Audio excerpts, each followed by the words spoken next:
I was bewildered the next day to be obsequiously escorted from my door into a magnificent coach drawn by 4 horses. A servant held an ornate umbrella to protect me from the scorching sunlight.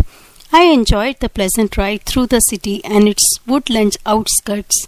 The royal scion himself was at the palace door to welcome me. He proffered his own gold-brocaded seat, smilingly placing himself in a chair of simpler design. All this politeness is certainly going to cost me something, I thought in mounting astonishment. The prince's motive emerged after a few casual remarks. My city is filled with the rumor that you can fight wild tigers with nothing more than your naked hands. Is it a fact? It is quite true. I can scarcely believe it. You are a Calcutta Bengali, nurtured on the white rice of city folk. Be frank, please. Have you not been fighting only spineless opium-fed animals? His voice was loud and sarcastic, his speech tinged with provincial accent. I vouchsafed no reply to his insulting question. I challenge you to fight my newly caught tiger Raja Begum.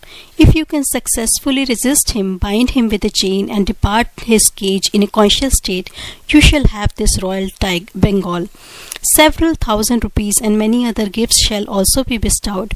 If you refuse to meet him in combat, I shall blazon your name throughout the state as an impostor. His insolent words struck me like a volley of bullets. I shot an angry acceptance, half risen from the chair in his excitement. The prince sank back with a sadistic smile. I was reminded of the Roman emperors who had delighted in setting Christians in bestial arenas. He said, "The match will be set for a week hence. I regret that I cannot give you permission to view the tiger in advance." Whether the prince feared I might seek to hypnotize the beast or secretly feed him opium, I know not. I left the palace, noting with amusement that the royal umbrella and panoplied coach were now missing. The following week I methodically prepared my mind and body for the coming ordeal. Through my servant, I learned of fantastic tales. The saint's direful prediction to my father had somehow got abroad, enlarging as it ran.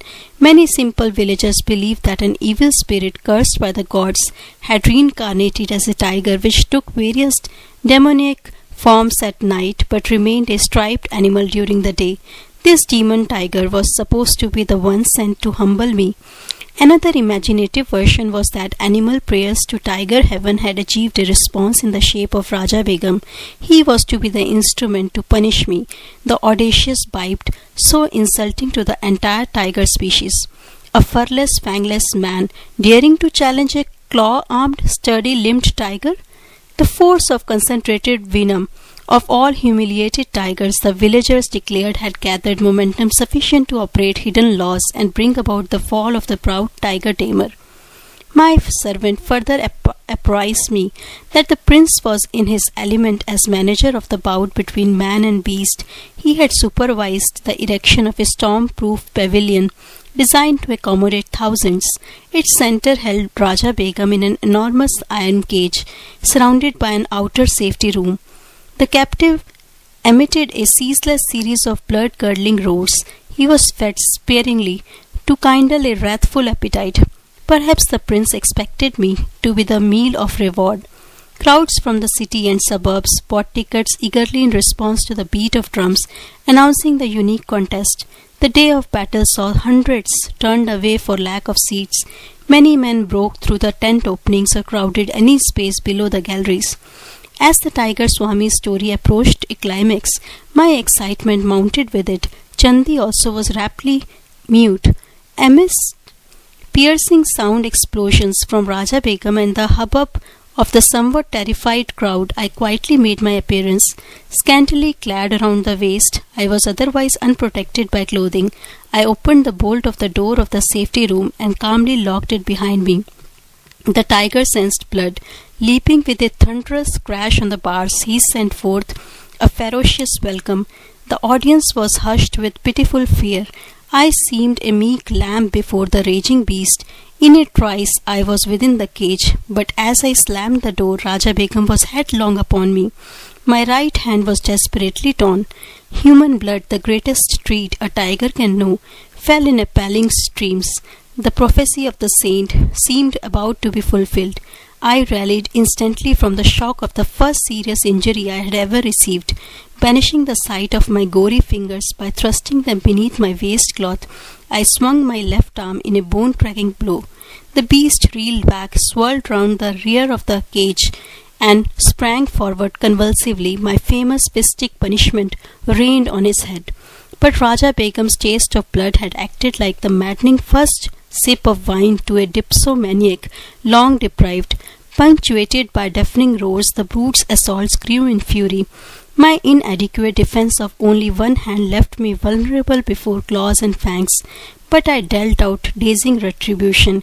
Mutually ensanguined, we struggled as to the death. The cage was pandemonium as blood splashed in all directions and blasts of pain and lethal lust came from the bestial throat. "Shoot him! Kill the tiger!" Shrieks arose from the audience. So fast did man and beast move that a guard's bullet went amiss. I mustered all my will force, bellowed fiercely, and landed a final concussive blow. The tiger collapsed and lay quietly. "Like a pussy-cat," I interjected. The Swami laughed in hearty appreciation, then continued the engrossing tale. Raja Begum was vanquished at last. His royal pride was further humbled. With my lacerated hands, I audaciously forced open his jaws. For a dramatic moment, I held my head within the yawning death trap. I looked around for a chain. Pulling one from a pile on the floor, I bound the tiger by his neck to the cage bars. In triumph, I moved toward the door. But that fiend incarnate, Raja Begum, had stamina worthy of his supposed demoniac origin. With an incredible lunge, he snapped the chain and leaped on my back. My shoulder fast in his jaws, I fell violently, but in a trice I had him pinned beneath me. Under merciless blows, the treacherous animal sank into semi-consciousness. This time I secured him more carefully. Slowly I left the cage. I found myself in a new uproar, this time one of delight. The crowd's cheer broke, as though from a single gigantic throat. Disastrously mauled, I had yet fulfilled the three conditions of the fight: stunning the tiger, binding him with a chain, and leaving him without requiring assistance for myself. In addition, I had so drastically injured and frightened the aggressive beast that he had been content to overlook the opportune prize of my head in his mouth. After my wounds had been treated, I was honored and garlanded. Many gold pieces were showered at my feet. The whole city entered a holiday period. Endless discussions were heard on all sides about my victory over one of the largest and most savage tigers ever seen. Raja Begum was presented to me as promised, but I felt no elation. A spiritual change had entered my heart.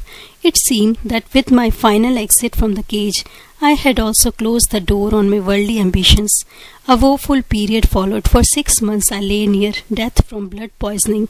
As soon as I was well enough to leave Cooch Behar, I returned to my native town. I know now that my teacher is the holy man who gave the voice warning. I humbly made this confession to my father. Oh, if I could only find him! My longing was sincere, for one day the saint arrived unheralded. Enough of tiger taming, he spoke with calm assurance. Come with me. I will teach you to subdue the beasts of ignorance roaming in jungles of the human mind. You are used to an audience. Let it be a galaxy of angels entertained by your thrilling mastery of yoga. I was initiated into the spiritual path by my saintly guru. He opened my soul doors, rusty and resistant with long disuse. Hand in hand, we soon set out for my training in the Himalayas. Chanti and I bowed at the Swami's feet, grateful for his outline of a cyclonic life. My friend and I felt amply repaid for the long probationary wait in the cold parlor.